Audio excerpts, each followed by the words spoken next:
know that you said you work with lots of different groups, but you work with sportsmen and women a lot, and the effect that sleep can have on sport and sports ability is huge. Tell us, what's the optimal sleep and how can it affect your sporting ability? Yeah, so sleep is probably the greatest legal performance-enhancing drug that few athletes are abusing enough. And you see it in some discrete athletes. So Roger Federer claims to sleep around about 12 hours. He does that with about 10 hours at night and about a 2-hour nap during the day. Usain Bolt, the famous sprinter, slept somewhere between 9.5 to 10 hours a night. I believe one of the world, and he takes naps strategically during the day. And one of the world records that he broke, he'd only been awake for about 35 minutes beforehand after sleeping, and then came out and broke a world record.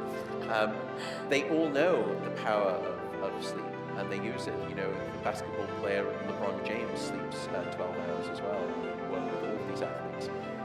So it's not just that sleep enhances your performance on the day. I think where most sports teams neglect sleep, they're starting to gain some awareness of it before the game or the performance. It's after sleep, it's after performance where sleep is critical, because that's where you need recovery and restitution of tissues. So often, when you're sort of performing at that high level, you typically have chronic inflammation within the body. And sleep is fantastic for reducing that chronic inflammation. So your speed of recovery is markedly improved when you get sleep after performance. And most sports are daisy chaining one game after the next. So it's not just about performing on one single event, it's about recovering and making sure that you can make it to the next game, and the next game, and the next game. That's why sleep after every performance is just as important as sleep beforehand.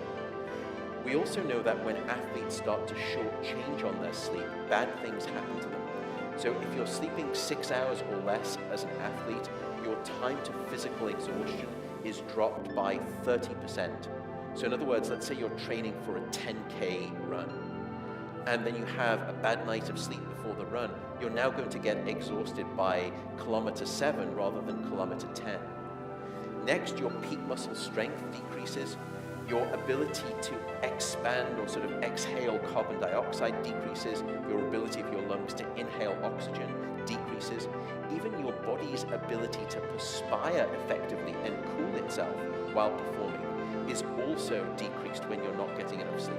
So just about every metric that we've looked at in the sports arena sort of decreases markedly in a linear fashion with less and less sleep. And the final thing is injury risk. We looked at a study where we took a group of athletes across a season and asked what was their injury risk. And we've been tracking their sleep. And then we bucketed those athletes into the amount of sleep that they were getting: 9 hours, 7 hours, 6 hours, 5 hours. And there was a linear relationship. The less sleep that you had, the higher your injury risk. When you were sleeping 6 hours or less, you had an 80% chance of getting injured during the season. If you were sleeping 9 hours a night, you were only at 15 to 20% injury risk. So a marked difference.